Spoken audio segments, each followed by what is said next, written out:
अपने कार्यकर्ताओं के बल पर आजादी के बाद कभी भी किसी भी राजनीतिक दल की इतनी सरकारें नहीं रही जितनी भारतीय जनता पार्टी ने अपने 5 वर्ष के इस कार्यकाल के दौरान आदरणीय प्रधानमंत्री नरेंद्र मोदी जी के मार्गदर्शन में, राष्ट्रीय अध्यक्ष आदरणीय अमित शाह जी के नेतृत्व में ये सफलता प्राप्त की है। ये अद्भुत है, अभिनंदनीय है। और इसमें इसलिए सफलता प्राप्त हुई क्योंकि भारतीय जनता पार्टी ने व्यक्ति को जाति, मत, मजहब, क्षेत्र, भाषा के आधार पर नहीं, बल्कि सबका साथ और सबके विकास की भावनाओं को ध्यान में रख करके इसे जीवन का मूल मंत्र मान करके इस अभियान के साथ उन सबको जोड़ने का कार्य किया। आज मुझे प्रसन्नता है कि आप सबको मुझे भारतीय जनता पार्टी के इस अभियान के साथ जोड़ने का अवसर प्राप्त हो रहा है। आप सभी ई रिक्शा चालक हैं और संगठित क्षेत्र में अपनी मेहनत से कमाते हैं। याद रखना, आजादी के बाद पहली बार किसी प्रधानमंत्री ने और किसी सरकार ने आपके बारे में सोचा है और ये सोच इस रूप में प्रस्तुत होती है कि हर एक चेहरे पर खुशहाली लाने के लिए जो कार्यक्रम प्रारंभ हुए हैं, उस कार्यक्रम की श्रृंखला में आप सब जानते हैं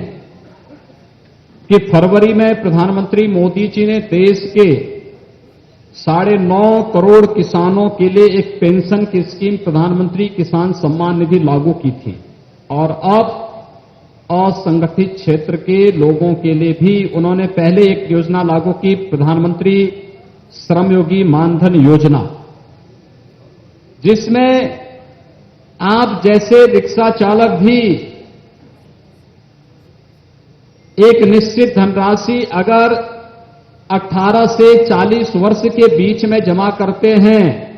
अगर आपकी आयु सीमा है और आप 60 वर्ष तक वो पैसा जमा करते हैं, तो 60 वर्ष की उम्र के बाद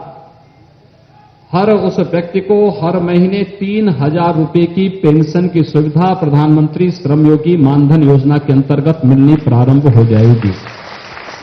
आप अनुमान करिए, कोई व्यक्ति आज एक छोटी सी राशि जमा करेगा और एक समय के बाद जब वो 60 वर्ष का होगा, वह सरकारी कर्मचारी था, पहले उसको पेंशन मिलती थी। बाद में सरकार ने वेतन में बढ़ोतरी करके कहा कि भाई अब व्यवस्था आप दूसरे तरीके से कर सकते हैं, लेकिन एक ई रिक्शा चालक भी, एक सब्जी बेचने वाला भी, एक आंगनबाड़ी या आशा वर्कर भी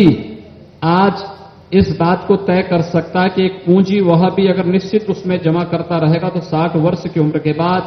3,000 रुपए महीने का पेंशन उसे स्वतः प्राप्त होता रहेगा और वह आराम से बैठ करके अपने घर के सामान्य खर्चों को उसके माध्यम से संचालित कर सकता है।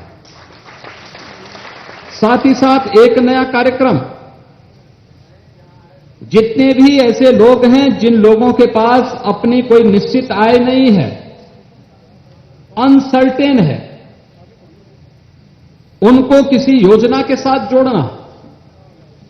आप जैसे लोग जिनके पास अपना एक स्किल है,